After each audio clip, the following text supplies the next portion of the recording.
They can't tell you why, but it does, because the connections between their ancient visual system and their emotional centers is still intact as well. Imagine if someone said to you, all right, I've got a great project for you. You can build the latest, most sophisticated automobile. And you say, all right, that's a great project, I'll do that. Then after you sign on the line, they say, well, we didn't quite tell you the whole deal, right? Actually, we're going to give you a Model T Ford, and in order to build the best possible automobile, you can only add things to it, and you can't take anything away, right? That's how the brain is built. It is agglomerated. It's built like an ice cream cone adding scoops. There's no off switch. So control systems in the brain are always on, even when their being on is not useful. So, for example, how's your underwear feeling right now? Comfortable? Good. You probably weren't thinking about it before I mentioned it, though, right? You weren't paying attention to that at all, right? Your attention can be given to different aspects in your world of sensation. So, if I'm walking down the street like this, I'm not paying attention to the way my clothes are moving on my body and giving me those sensations. But if I were standing still and I have those same sensations, loosen me, what? I would be very upset. And this is because there is a control system built into your brain that says, ignore sensations that result from self-generated motion. Those aren't the things you care about. What you care about is what's out in the external world impinging on you, not so much the sensations that you generate from your own body. So, imagine two kids on the playground, right? They're getting into a little tiff. One shoves the other. The other one shoves back a little harder. And the next one shoves a little harder, and then a little harder. Why does it escalate? Well, there are social explanations, but actually there's a neurological one. There's a neurological one too. And this slide here illustrates a really cool experiment that was done in Daniel Wolpert's laboratory in London. What he did is he had two different subjects, and each of them would lay their finger in a little indentation in a plastic mill block, and the other person would press down on a little lever that would transmit force to the other person's finger. Now, these two people were given instructions separately, and they took turns. In one turn, one of them was receiving the force, and the other one was delivering, and then they would swap. And they told each one separately, here's what I want you to do. The other person's going to press with a certain amount of force, and then I want you to match that precisely and press back with the exact same amount of force to that. All right, go. They weren't allowed to talk to each other. Neither one knew what instructions the other one was given. And look what happened. Here's guy number one, guy number two, guy number one, guy number two, guy number one, guy number two. It's getting out of hand, isn't it? Each time, this person's pushing back harder and harder and harder. It's like that playground altercation, isn't it? Why is this?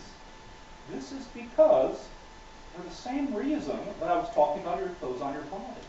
You have a system in your brain that is always subtracting from your perception of sensation a certain amount that it's attributing to your self-generated motion. And there's nothing you can do about it. You will always make this error, even if you are conscious. Now, when they interviewed these people afterwards, they said, what instruction do you think we gave to the other guy? And each one would say, well, you told the other guy to press back twice as hard, right? There's no off switch. Okay. So neurons suck. What do I mean by neurons suck? Let's go back so you can see the neurons. Those processes suck. So neurons are the basic processing unit of the brain. They send electrical signals from one part of the brain to the other. They integrate information and perform computations. And it's very easy to think that these function the way computer chips might, the way electronic devices might, but they absolutely don't. How is that? Well, they're slow. They transmit signals about 1,000,000-fold more slowly than electrons on a copper wire. They leak signals to their neighbors, and amazingly, they're grossly unreliable. So the central computational act of a neuron is an electrical signal called an action potential races down the axon, the information sending the end of one neuron.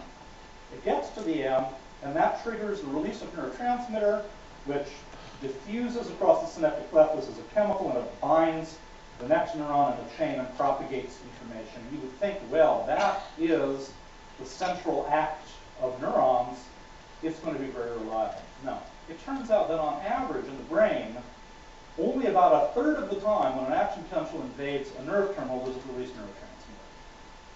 It's probabilistic. Your brain is probabilistic. And so then this begs the question. If neurons suck so bad as processors, why are we so clever, right? We've managed to screw up the whole planet. We're probably pretty clever.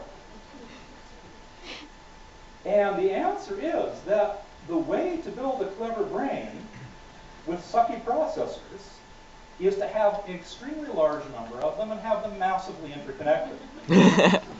So even though neurons as processors suck, if you get 100 billion of them, which you have in your brain, and you have each one on average receiving 10,000 connections from its neighbors, you have an extremely computationally powerful system.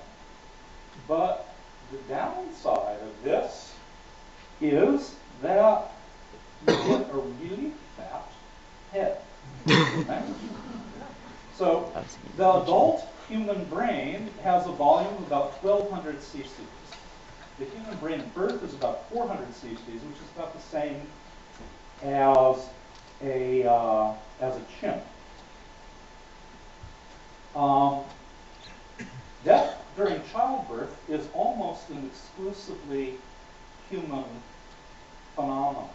Humans and hyenas, which have an odd female reproductive system, are about the only animals that have death during childbirth. And it's the fat head problem. And so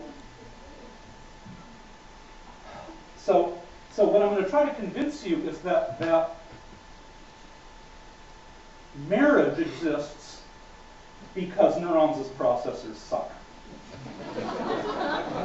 You laugh, but just you wait. Okay, I'm going to read a little bit. Humans are truly the twisted, all-time sex deviants of the mammalian world. I'm not saying this because some of us get turned on by the sight of automobile exhaust systems, the smell of unwashed feet, or the idea of traffic cops in bondage. After all, other species are at a distinct disadvantage in expressing their kinks by not having reliable access to the internet. Rather, I mean that the more prosaic aspects of sexual activity in humans are far outside the mainstream of behavior for most of our closest animal relatives. The spectrum of human amorous and sexual behavior is wide and deeply influenced by culture. But let's first talk about the generic presumed norm, regular, old-fashioned, monogamous, heterosexual practice. And then we can see how it compares with practices of most other mammals. The simplified human story, stripped of all the romance, is something like this. Once upon a time, a man and a woman met and felt mutual attraction that they codified in a ceremony of marriage. They liked privacy for their sexual acts, and they declined opportunities for sex with others. They had sex, including intercourse, many times in most phases of the woman's ovulatory cycle until she became pregnant. Once it was known that the woman was pregnant, they continued to have sexual intercourse for some time thereafter. After the baby was born, the man helped the woman to provide resources and sometimes care for the child and for the other children that would follow. The woman and the man continued their monogamous relationship and remained sexually active well beyond the woman's childbearing years as marked by her menopause. Now let's hear another perspective. The comedian Margaret Cho uses the line, monogamy is so weird, like when you know their name and stuff. So This idea is actually the dominant one in the non-human world. More than 95% of mammalian species do not form lasting pair bonds, or even pair bonds of any kind. In fact, rampant sexual promiscuity, rampant sexual promiscuity is the norm for both males and females, and this promiscuous sex is typically conducted in the open for everyone in the social group to see. One-night stands and public sex are the rule, not the exception. And one consequence of all this public promiscuity is that in most non-human mammals, the father makes little or no contribution to rearing the young. In some cases, the male does not stay in the social group following mating, but rather drifts away. In others, the male stays in the social group but does not recognize his own offspring. This arrangement may give the impression that most non-human animals are libertines, but in another sense,